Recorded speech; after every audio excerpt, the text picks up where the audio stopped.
Hey guys, today on JD Cars we're doing a coolant flush on the BMW E90.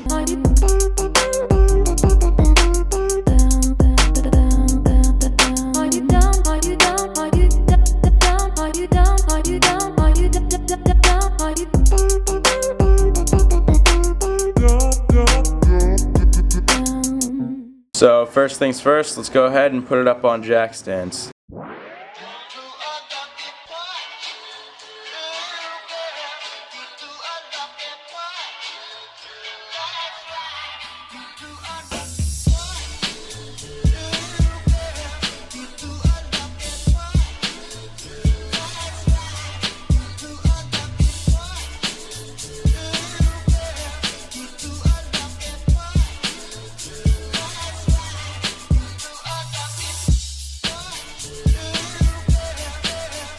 Now that we've got it up on jack stands, we need to remove this entire plastic cover. So we need to remove about 21 of these 8mm screws that are located all around this plastic panel.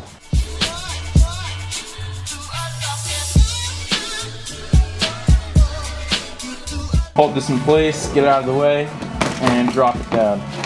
You can see the drain plug peeking out right there. To access it, we're going to go ahead and remove the radiator cover by removing these two 8mm screws. Alright, we removed that cover and now the radiator is exposed, and this is one of the two drain points that we're going to be draining from. The second point we're draining from is hidden right up here. It's this hose. We're going to have to loosen up that hose clamp to slip off the hose, and then you're going to want a big container underneath to collect all the dripping fluid. To gain better access to this hose, go ahead and remove this 10mm nut right here to move the power steering hoses out of the way. Before we get draining here, I'm going to go ahead and pop the hood, and we're going to come over here to the coolant expansion tank, go ahead and remove the cap, and this should release any suction, allowing the coolant to flow more quickly out of the car. Now I'm going to position this little drain pan here underneath the radiator drain plug, and we're going to go ahead and release that to drain the fluid. So obviously make sure to wear gloves when you're doing this. You do not want to get this on your skin, and obviously do this when the car is cold. I'm doing this first thing in the morning. I haven't even driven the car today. You don't want the fluid to be hot. You can severely burn yourself. So I've got another pan on standby here. We're going to keep an eye on this and make sure it doesn't overflow. I'm actually really surprised. This looks very clean. The dealership I purchased this from never told me the maintenance history on the car, but it's always good to do some preventative maintenance. Alright, this is just slowed down to a very slow drip, so we can go ahead and reinstall the radiator plug. Now with the power steering hoses out of the way, it's time to come in here, loosen up that hose clamp, pull out the hose, and drain the fluid. Again, make sure to be wearing some gloves. Make sure the car is not hot. Got my 5-gallon bucket ready here. Oh God. Jeez.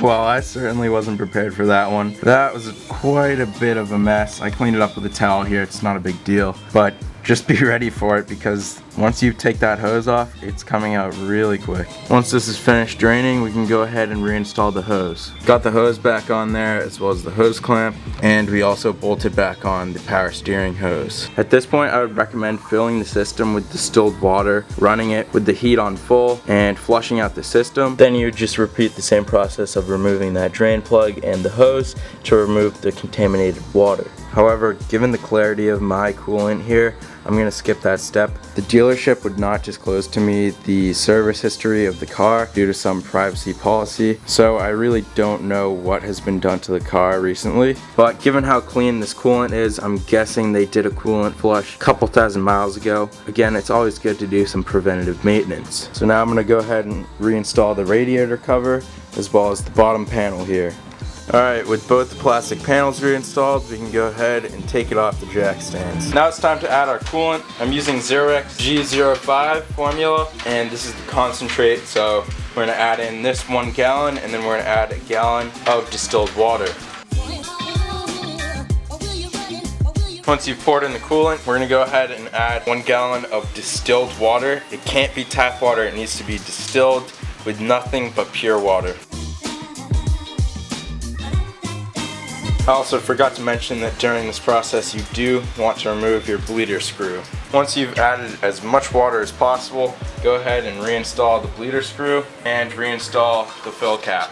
Now we're going to bleed all of the air from the system by putting the key in the ignition, pressing it without starting the car just to give the car ignition power. Then come over to the heating, turn it all the way up, put this to heating, turn off the AC, and have it on low fan speed here. Then press the accelerator to the floor for 10 seconds.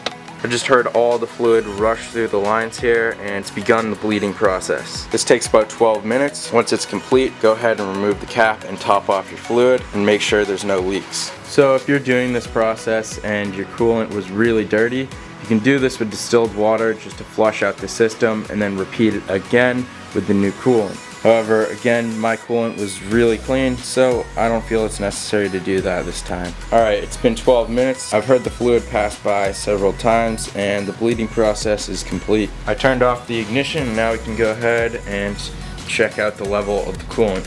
According to this little chart right here, it's filled to the max. You can see this little ball right here is level with this top lip here. We can't fill it all the way to the brim because it's in an expansion chamber and it needs room to expand. So we're all done and we can go ahead and install the cap.